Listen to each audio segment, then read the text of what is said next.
Morning, I'm Randy Yasenchak from LDGeek.com, and I'm continuing my video interview series for the Loudr Game Music Festival. With me today is George, the Fat Man Sanger. So I didn't mean to do the air quotes, but it's just that you're not fat at all. It's just that that is what you are known as. Oh no, I saw you. He does air quotes. What is the word for that? Conspicuously, consecutively, compulsively. He's a compulsive air quoter. When you don't see his hands, people, you know this. A lot of times you don't see his hands on the screen. They're doing it below the camera, you know. I'm very fortunate to have you on the show today. Honestly, thank you for coming out. You are to video game music as to like what Steve Blum or Nolan North is to video game voice acting. You know, and from the 80s and 90s, there probably hasn't been a project that you haven't had some type of touch in. 80s to 90s. And even the 2000s. I wouldn't want to exaggerate it too much, although there was a time when I would want to exaggerate it too much. I think it's fair to say that I had a big influence in those days, especially in America. Yeah. I think that I was really ignorant of what was going on in Japan and other countries and Europe. Right. At those times, I think I knew what was going on in Japan, respected it, conveniently ignored it. Didn't know what was going on with the Amiga and the European scene, and so in my mind, I was really, really important, and I blew that up. Just so people are familiar with your work, now you're off the top of your head. What's the latest count as to the number of games that you've composed for, or done at least sound design for, I should say? It's easy over 200 without any arguing. Yeah. And when you start bringing in the slot machines, which has been my bread and butter over the last 13 years, yeah, then let's see, it was eight of course, so maybe 24 a year for 13 years. It gets pretty heavy. Yeah, and slot machines, I live near Atlantic City, so I mean, I get to see them pretty regularly. They are slot machines have come a long way from what they used to be just even 10 years ago, you know? You realize what you almost said, the corniest thing in game audio. We've come a long way from the Well, I mean, I think what still people have a lot of that mentality of like you pull the slot and it's just the the spindles that go along. But now they're awesome. They've got like full displays and like they easily are video games just that people are going in and slugging quarters into. They are like the modern day arcade, really.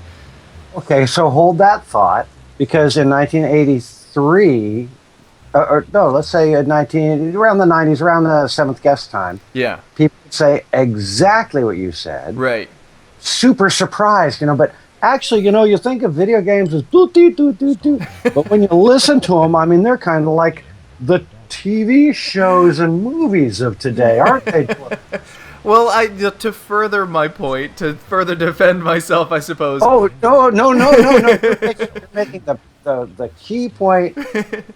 The key point, which is that what was fun about video game audio in those days, in like the early 90s especially, is that we could have this kind of conversation with just about anybody. The person on the interviewing side would be just kind of trying to get it, and the person on the interviewee side was going, wow, people are not quite getting it yet, but I think maybe someday they'll kind of get it.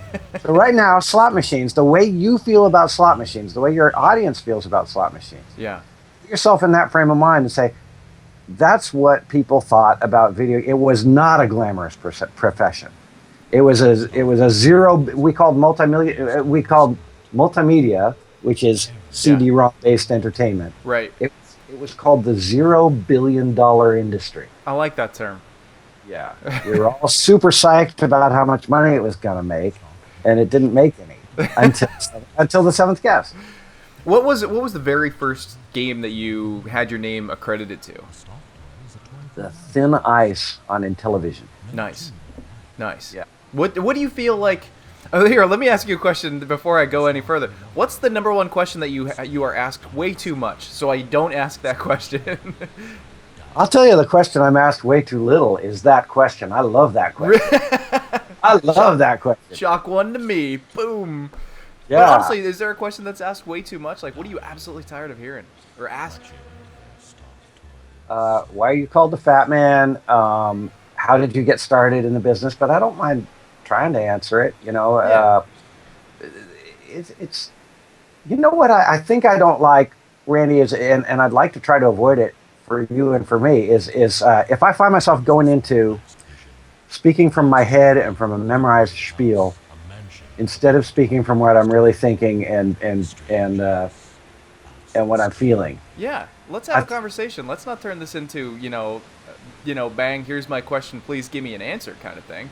Let me tell you, we've come a long way from the poops and peeps of yesteryear.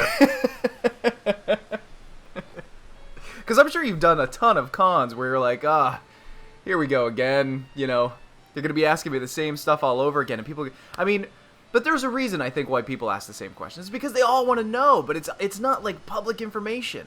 Everybody wants to write game music. Everybody wants to do stuff in video games now, but nobody knows how to get that first step.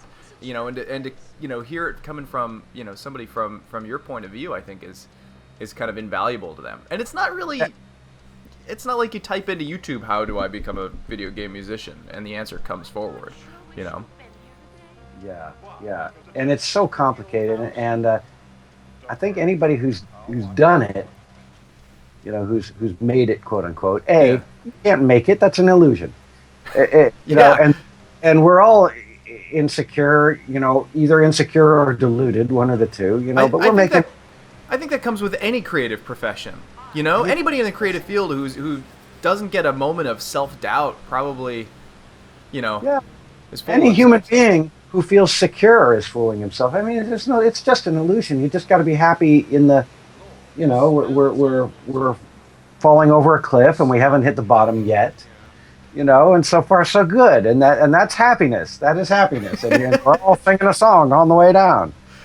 Not to feed the self, or not to feed the insecurity that we're talking about here now. But is there anything that like you're going back on that you like look at? Is there anything in your pile of work that you've done that you're like, oh, that was terrible?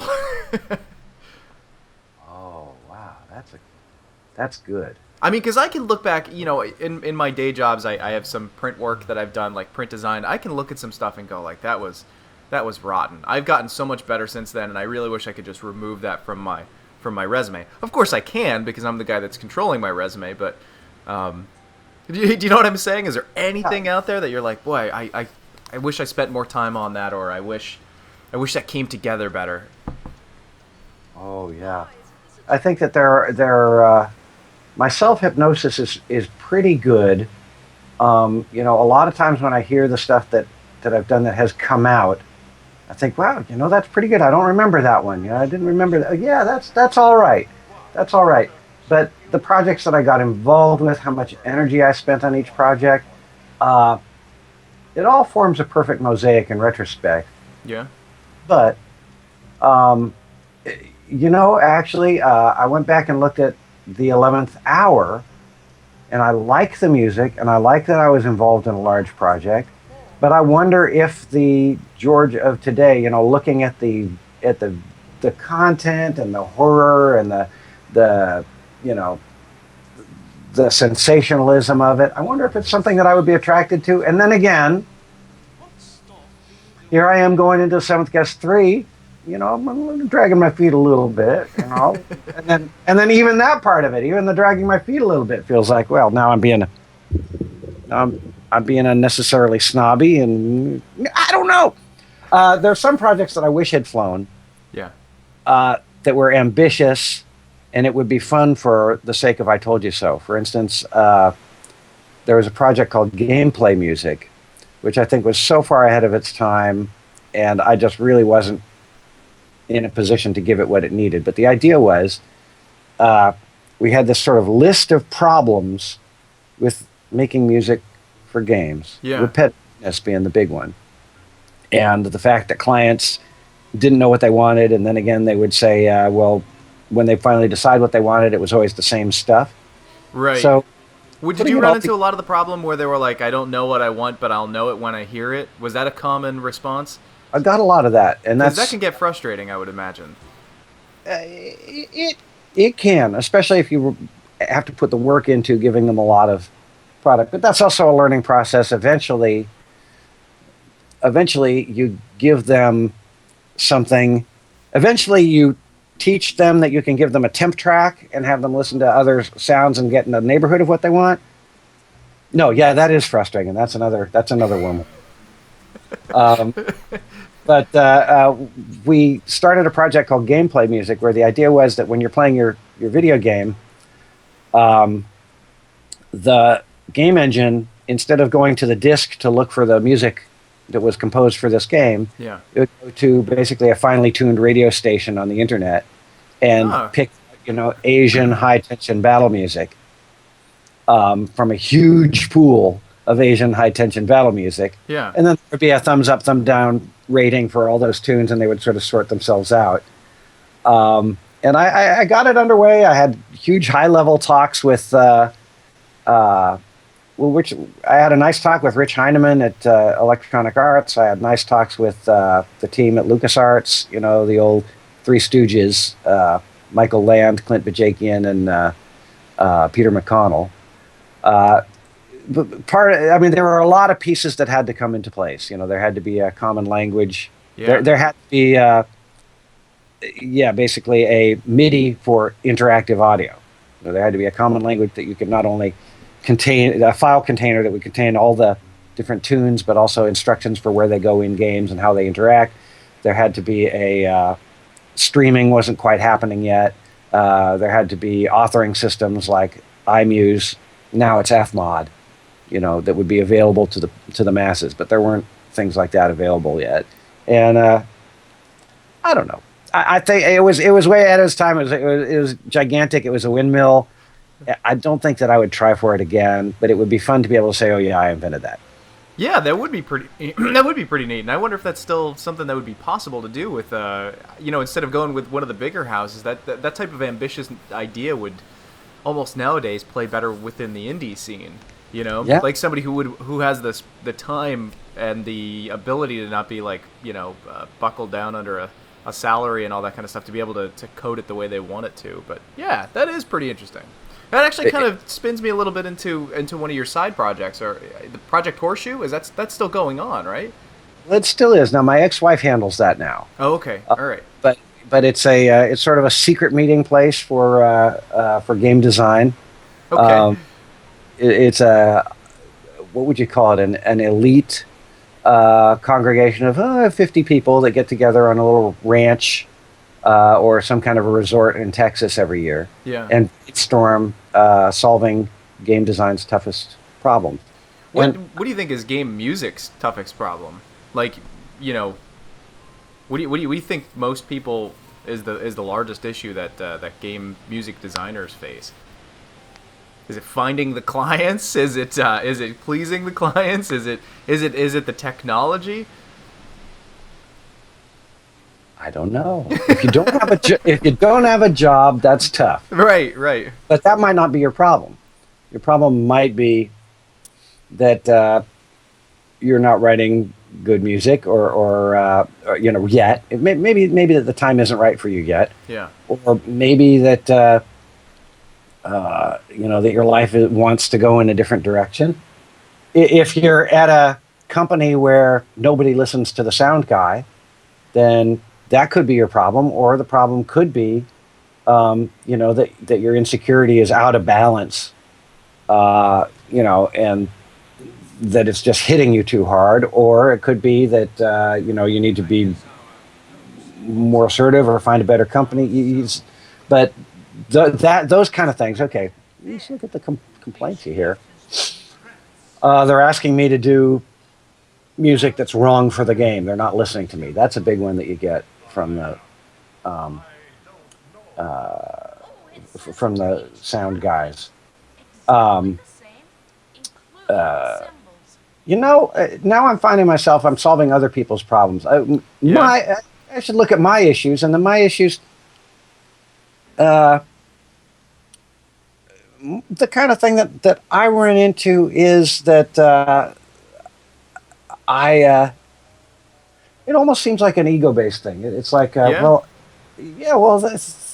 13 years at the slot machine company, and it's been a comfortable thing. And then there's this battle going on between, I should be gaining some purchase. It should be building into something. There should be a retirement at the end of the rainbow. There should be, then these should be things come up, right? Right. So I'm projecting what it ought to be like, but then again, on the other hand, very safe and it's generating income. And then I am allowed to work on the other side, and then that somehow balances out because you get these really nice little games like Girl Genius, the Facebook game. Yeah. And this is very exciting. Or even the Seventh Guest project that are going to generate, that are going to be fun, and I can tell my son about, and he can be proud of me, and everything's exciting, and it could lead to something. Right. But there's no money in the bank. Right.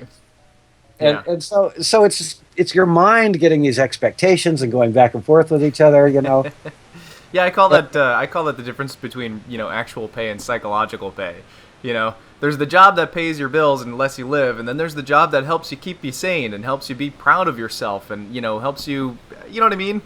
Yes. And then if you go for both, then you're a guy without the free time. Right.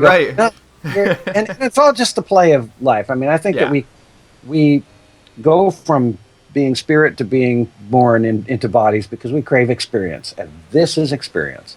It's an unsolvable interplay of opposites, and we love it. We love getting into a video game and killing everybody in sight, and we love watching a fire burn, and we love watching our discs defragment and watching the little blue line go across the. This is why we're here. Are you big into sci-fi and stuff on the side as well, or is that just kind of a? I'm small into sci-fi. You're small into sci-fi? Okay. Yeah, I mean, I like the old Star Trek show. Yeah, that's fine. I still haven't seen any of the. I probably shouldn't be saying this out loud, but I still haven't seen any of the new Star Trek, films at all. Really haven't. Yeah. I just, a lot. I don't want to go off on a whole tangent about modern sci-fi, but whatever. But like Wing Commander was huge. I loved Wing Commander, and you were involved in Wing Commander 1 and 2. 1 and 2, that's right. Yeah. Those ended up being awesome projects, and that's like one of those games that everybody keeps saying we need that to come back. There is no more space simulator kind of thing.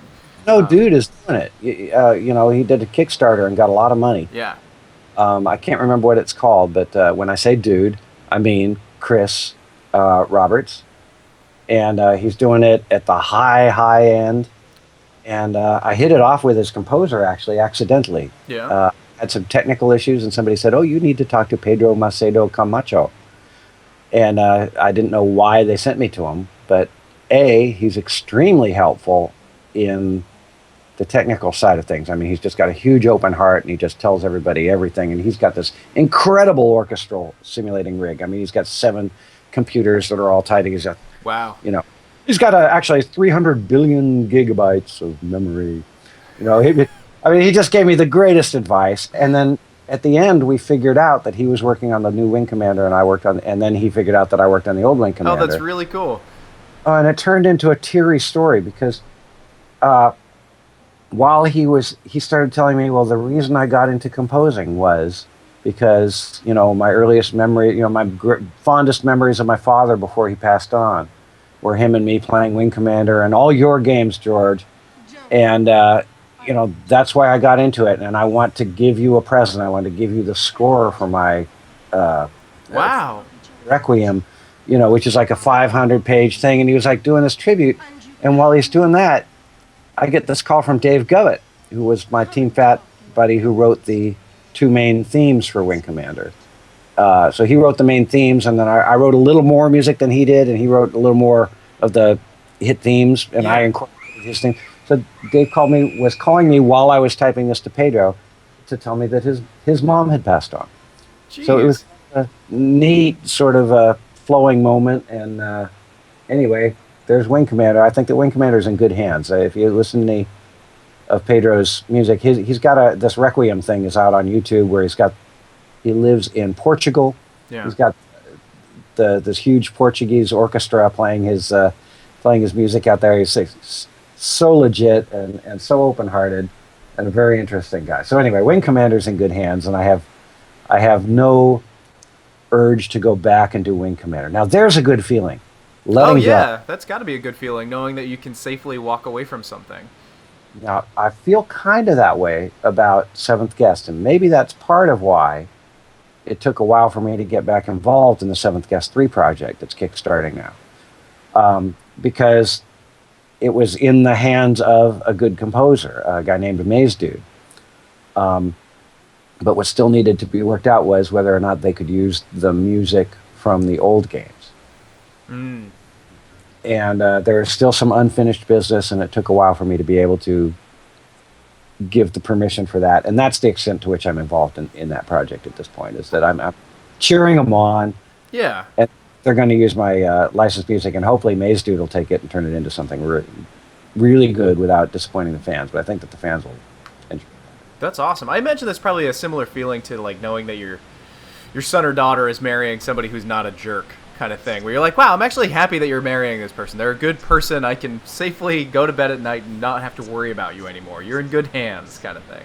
How old is your kid? My kid's 1.5. Well, it's weird, but at some point you're gonna there will be some little shimpa, some little hook that'll be getting you about, kid never cleans his room. Is there something wrong with his brain? I can't send him out into the world. Him? Her? Her. Him. I'm sorry, him. I can't send him out into the world. He'll fail. He's incapable. Blah blah blah blah. Right. And it may even look to other people like, wow, this is trouble. Okay, now he's gone to jail for this and that. You get buddies whose kids at your kid's age are going to jail. What's going on? And then something happens, and hopefully it's something that you understand. My son's always been great, but you worry about him. And what happened for him that just felt good, he got a job at Apple doing customer support on the phone. And those people know how to work with a guy like him. It's nerd central. I mean, when they put the team together, they introduce the team around. Okay, everybody, tell your nerdiest story. Tell, what's the nerdiest thing about you. And 3 of the people in his little team had Magic the Gathering cards in their pockets. At that Nice. yeah. And so all his nerdism and his love of games and things like that can continue to flower. He can continue to be a beautiful person, and he's got a paycheck, and he's got a community that he can hang out with. That's great. And the little things that I worried about are just not an issue anymore. And they never were. It's all in my head, but the universe doesn't show you that it's taking care of things until certain points like that. So at some point that'll happen. You'll have some tension about your kid, and then some magical thing you'll say, wow, oh, I see, they needed to marry an Asian person. Or, like you say, or oh, I see what's happened. They joined the Marines, or they got this other friend, or, learned to play clarinet, and people really like how they play clarinet. Right, yeah. Huh. Maybe it doesn't happen until they're 50. Yeah. But hopefully you're that way with your music soon. I'm feeling that way. And as far as letting things go, I feel like I'm in this kind of gradual process of letting that character with the cowboy hat go. The mighty fat man. Yeah. The greatest game composer of all time. Right. I think that it's fair to call yourself that in the face of how hard other people work and how talented they are and how gifted they are on top of being talented and how hard this. Yeah, I think that it's all right for that guy to kind of ride into the sunset a little bit, dissolve a little bit. But Randy, the interplay of opposites, in dismantling that Death Star, the parts have gone into the University of Texas Video Game Archive. So there's a George Sanger collection. That's really neat. On top of maybe getting in front of the public and saying, yes, I'm letting go of that. I'm probably also probably the most recorded. There's probably more available information about me and my history enshrined, in an impervious fortress of academia, than anybody else in game audience. Did you play when you're, obviously you write music for your job, but do you ever feel like the itch that what you're writing for your work isn't scratching what you want to play sometimes? Do you still write for yourself at home? Well, I haven't written a song since last night. And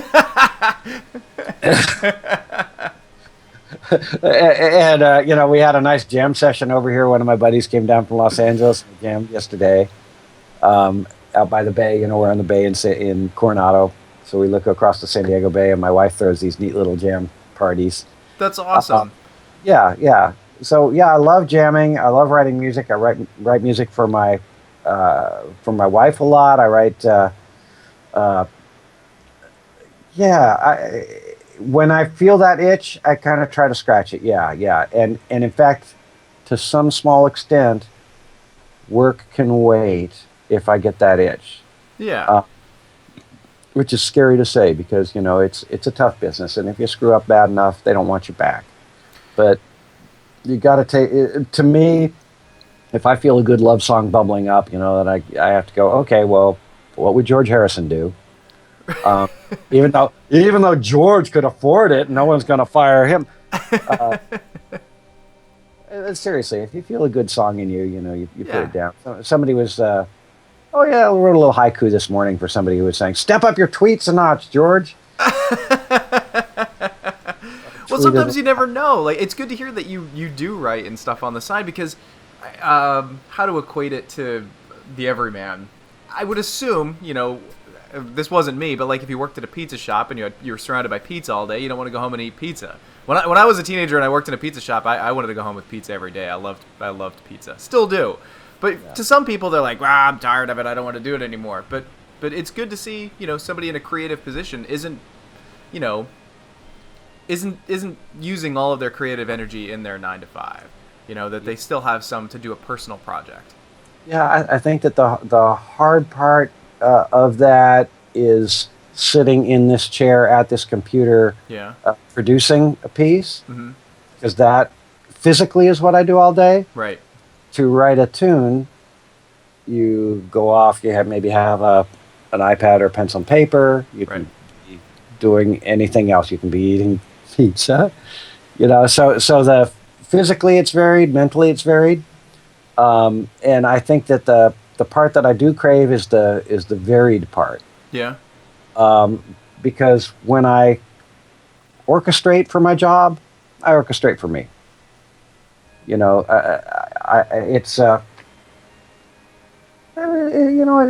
It's creative, but it also is like in a way it's building a puzzle. It's carving a block of wood. It has to be done. It's going to go to a certain shape, but you've got a way that you like to do it that's beautiful, and you're going to pretty much do it the beautiful way, whether it's for you or whether it's for someone else. Yeah. That's not the best analogy. I haven't got the analogy, but I think I built the parts around the analogy. Yeah, we got like an orbiting analogy going on here. It works. Hey, I'm looking at the accordion on your wall, which I'm pointing at on my camera, but it's How often do you write love songs on that bad boy? Well, I played a couple of tunes yesterday on it just to annoy people. I'm terrible at it. Are you really? I'll give it a shot. I had a lot of times, especially in slot machines, you have to write international things, and we've got a India slot machine. Is that a sitar? Yeah. I can only see the neck, so it's kind of hard to tell. There's one of the gourds. That is really cool. Yes. Wow. And I am a little embarrassed to say that I was in a hurry. It was a crunch deadline, and I used the synthesizer, the synthesized sitar. But it's such a fun instrument. Wow.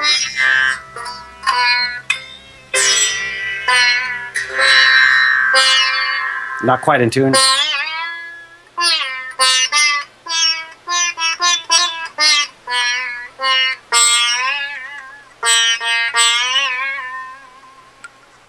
Very George Harrison of you. Thank you. It'll put you right to sleep too. But yeah.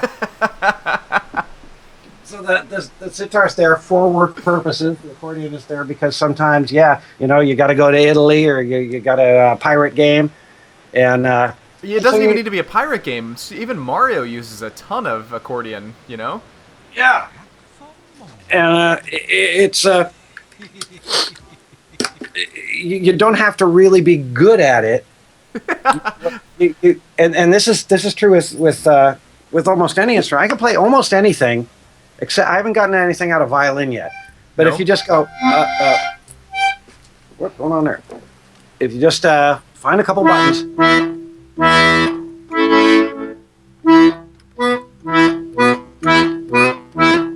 You just record that over and over, right? Just record that and put it opposite. Get one good one, repeat it, loop, loop, loop. So, ta-da!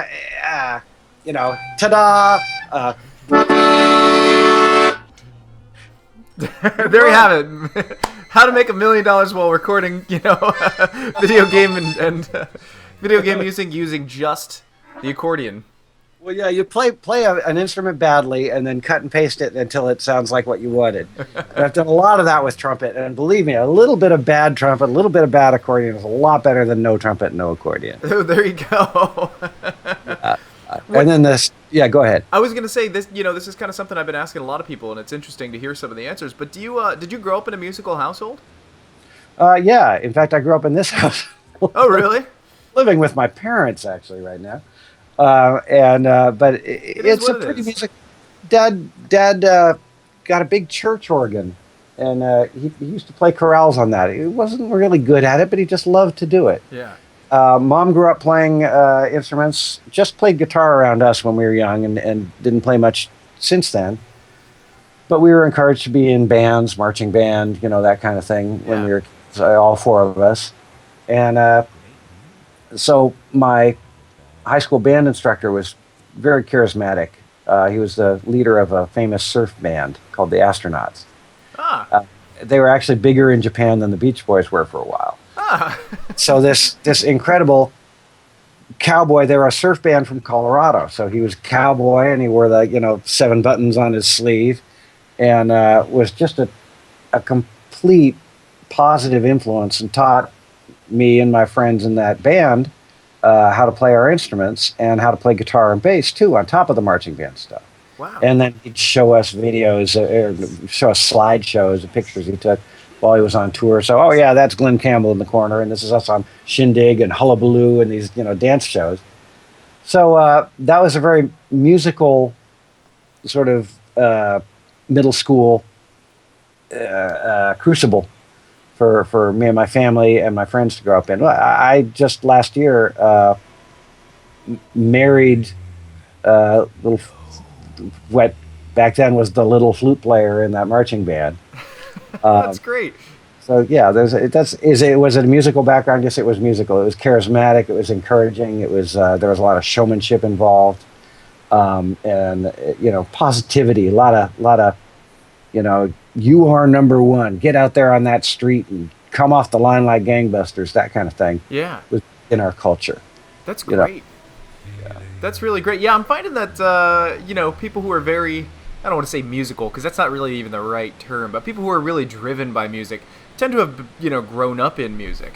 But there are still like the I'm finding it rarer that people are like, I heard this one song and I needed to play that guitar riff. I heard Michael Jackson's Bad and I needed to play that guitar riff. So I went out and I bought a guitar and that was what got me addicted. Like that seems to be the rarer story. Like it's nice to see people growing up in the musical family. It's I don't know what's really important story. Go ahead. I was gonna say it's almost like a religion, music, or even in a different culture. Yeah, it's a type of culture. Like it's also there's even studies within the U.S. that are like saying that children of soldiers are more likely to be soldiers. So it's almost like I don't want to call it a genetic thing, but a heritage thing. Well, it's funny, my parents were doctors. They were musical at heart, but they were doctors. My mom really is an artist at heart more than that. Okay. Officially, when I decided I was going to drop my physics and engineering major and go into music because I thought the band was going to make it, Yeah. Then she was like, on one hand, she was like, oh, crap. And then on the other hand, she was like, well, it took you long enough. When my brother went into drumming, yeah, she was like, oh, God, all I need is a drummer in the family, Dave, he's now got a handful of Grammys as a drummer. That's great. Yeah. Yeah. And you're talking about how people go into music and which is the rare story, and even if it is the rare story that they heard bad and had to do it, Right, maybe right. who knows which is the valuable story. We we had a friend of the family over here yesterday talking about just he's in punk bands here in San Diego, Yeah.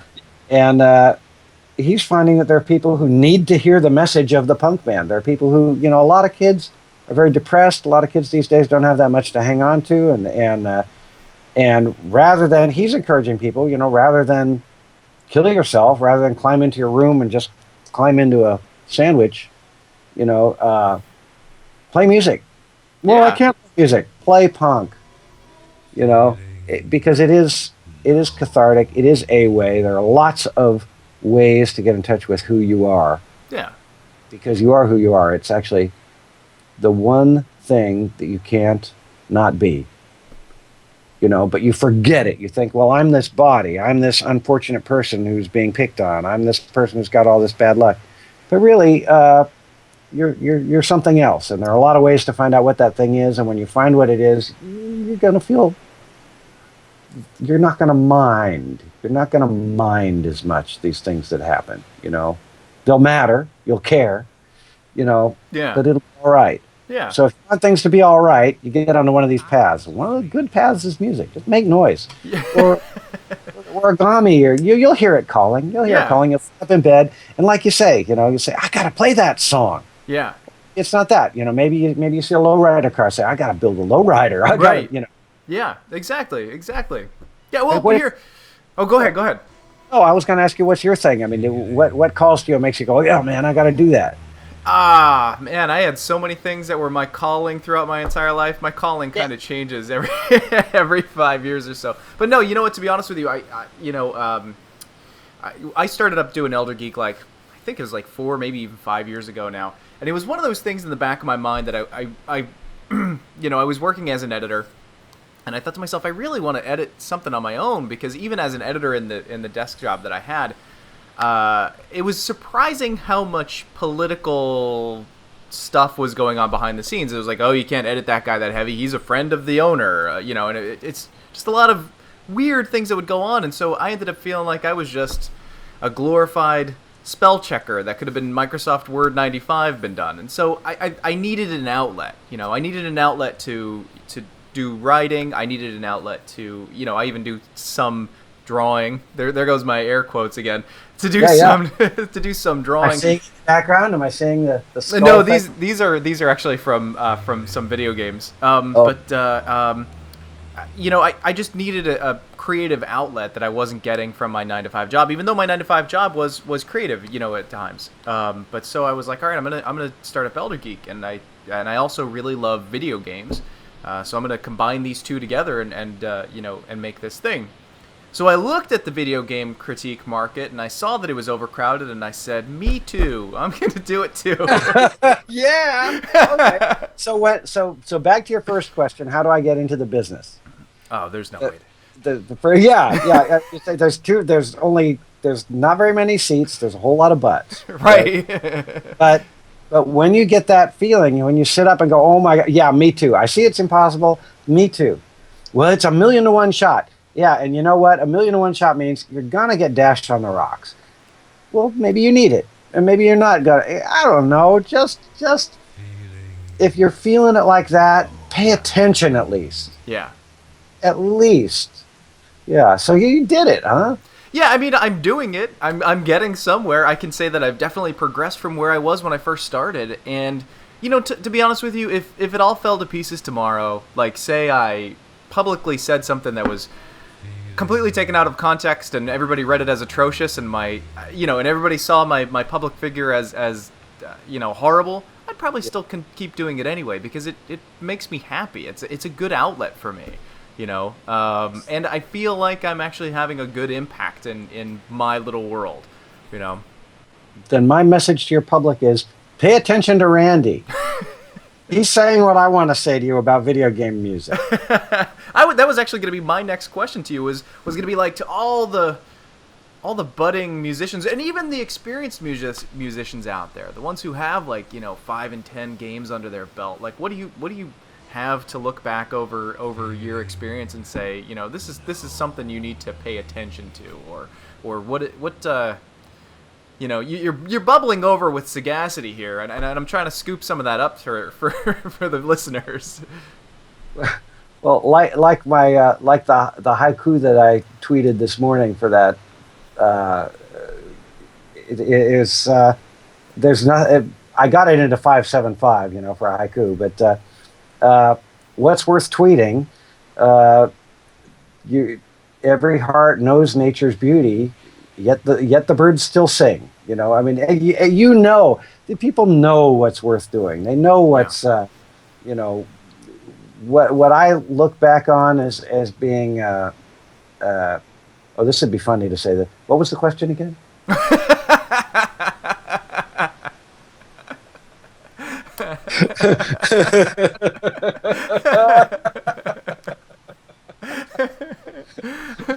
If you the people out there are looking for ways for the guide, you know, the stars to guide your life, and looking at deciding which things to do and which things to not do, follow your heart. You know, when I look back at the things that were important to my career and to my business and the things I did, it wasn't my career or the business or the things that I did. It was kindness, and it was people, and it was attention, and it was spirit, and it was enjoying the moments as they were passing, and self-inquiry, you know, trying to figure out which part of me was George Sanger and which part was the Fat Man, and how much like the Fat Man is the fictitious George Sanger.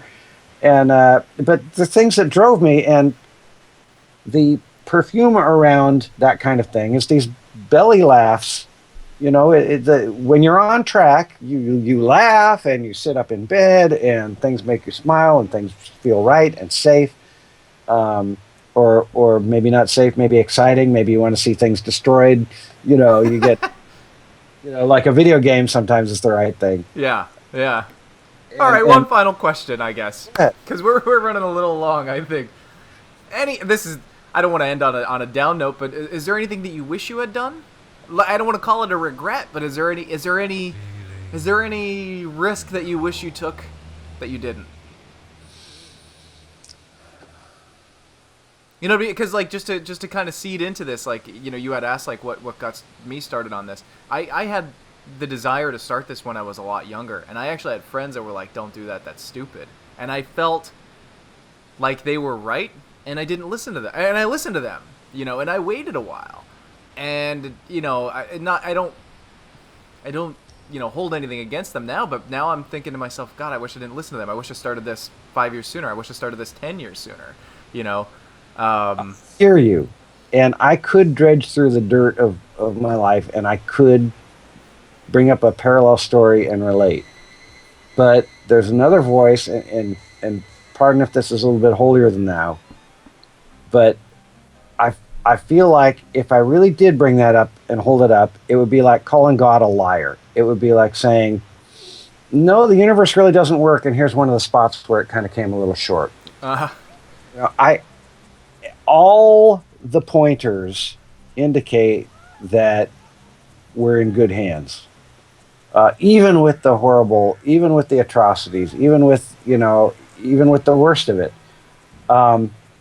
I think that any point where I came up short of a goal, it was short of a goal that I didn't realize yet. If it stopped my heart from opening up for another 10 years, then my heart needed to not open up for another 10 years. You know, the fact that I didn't get together with my first wife when she was in middle school and I was in high school, I could easily go on record as regretting that. But what would that say about all my life in between then and last year?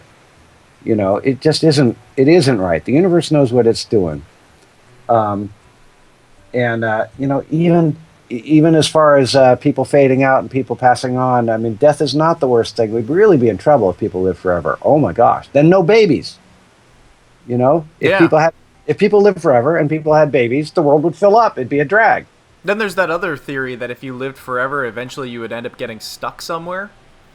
Have you ever Symbol? read that or read? No. Oh yeah, there's like this theory, or in the case of Oh. Wolverine, let's take this to a really geeky place. In the case of Wolverine, who cannot die and who cannot like be harmed, the chances of him becoming stuck like between a falling mountain and something, increases exponentially as time goes on, and then of course, in time, slowly the planet collides into the sun, and it sounds horrible when you think about it.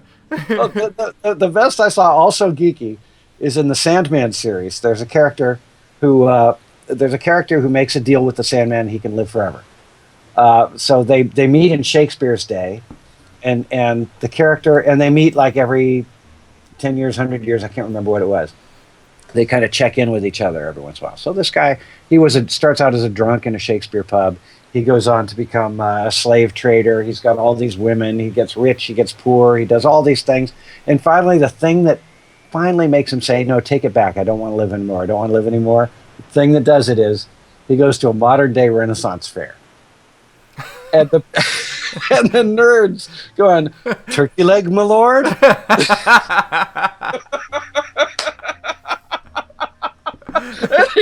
No, you're not at all wrong. It was like that. And he's with like some teenage girlfriend who's like, hey, let's go riding on your motorcycle somewhere. And he's like, no, I've ridden on the greatest horses in the world. I've ridden on pirate ships, He's like, no. But a Renaissance fair is what does him in. That's great. Yeah, well, I'm not for living forever. Thank you very much. You can have that, but enjoying the time and enjoying the time with you, and I'm for that, and I appreciate you taking the time, and anyone who ever watches this, if they ever do, thanks for taking the time. Have a very good day, whoever you are. Look in your heart and find out who you are.